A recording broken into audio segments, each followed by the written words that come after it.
warahmatullahi wabarakatuh. Perkenalkan nama saya Rizky Amelia dengan NIM 24044111347. Di sini saya akan memaparkan materi tentang sistem basis data. Pertama, latar belakang. Perkembangan teknologi informasi yang pesat dalam membawa perubahan besar dalam berbagai bidang kehidupan seperti pendidikan, bisnis, pemerintahan, kesehatan, dan industri. Yang kedua, sistem basis data hadir sebagai solusi utama dalam mengatasi permasalahan tersebut. Dengan sistem basis data, data tidak hanya dapat disimpan dengan rapi dan sistematis, tetapi juga dapat diakses dan dimanipulasi dengan cepat.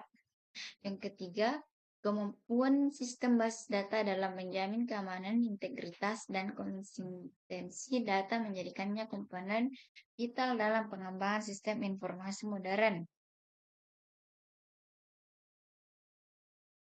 Di sini ada beberapa rumusan masalah yang pertama yaitu apa yang dimaksud dengan sistem basis data dan bagaimana perannya dalam mendukung pengolahan data yang terstruktur.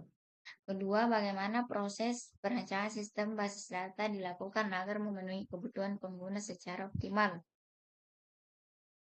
Kemudian tujuannya yaitu menjelaskan pengertian sistem basis data, menguraikan tahapan perencanaan sistem basis data, menjelaskan fungsi utama sistem manajemen basis data. Pengertian sistem basis data. Sistem basis data adalah sekumpulan data yang terorganisir dan saling berkaitan, yang disimpan secara elektronik dalam suatu sistem komputer. Sistem ini didukung oleh perangkat lunak yang disebut Database Management System atau DBMS, yang memungkinkan pengguna untuk menyimpan, mengakses, memodifikasi, dan mengelola data secara efisien. Konsep basis data mulai berkembang pada tahun 1960-an. Salah satu sistem awal adalah Integrated Data Store atau IDS yang dikembangkan oleh Charles Bateman pada 1964. Perkembangan signifikan terjadi pada 1970 ketika Edgar V. Jod dari IBM memperkenalkan mode data relasional yang menjadi dasar bagi sistem basis data modern. Kemudian ada beberapa peran sistem basis data. Yang pertama itu menyediakan penyimpanan data yang terstruktur dan konsisten, meminimalkan redundansi data dan meningkatkan efisiensi. Tiga, mempermudah pengambilan dan analisis data.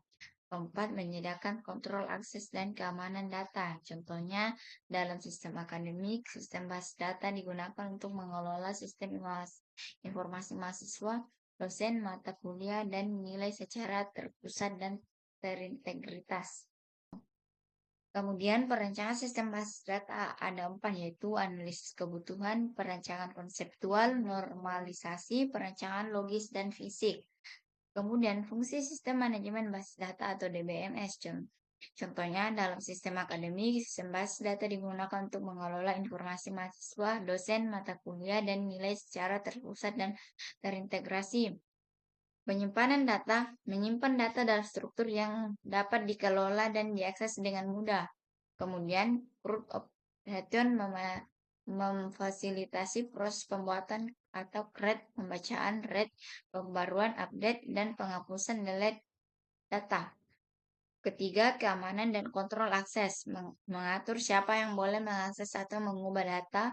Kemudian pemulihan data menyediakan mekanisme backup dan recovery untuk mencegah kehilangan data. Kemudian integritas data, menjaga keakuratan dan konsisten dalam data dalam database.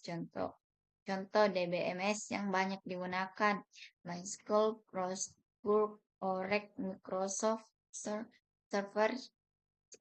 Kemudian jenis-jenis model basis data ada model hierarki, model jaringan, network atau model relasional, model objek oriented. Itulah tadi materi tentang sistem basis data. Kemudian kesimpulannya, berdasarkan hasil pembahasan dapat disimpulkan bahwa sistem basis data merupakan elemen penting dalam pengelolaan informasi di berbagai bidang.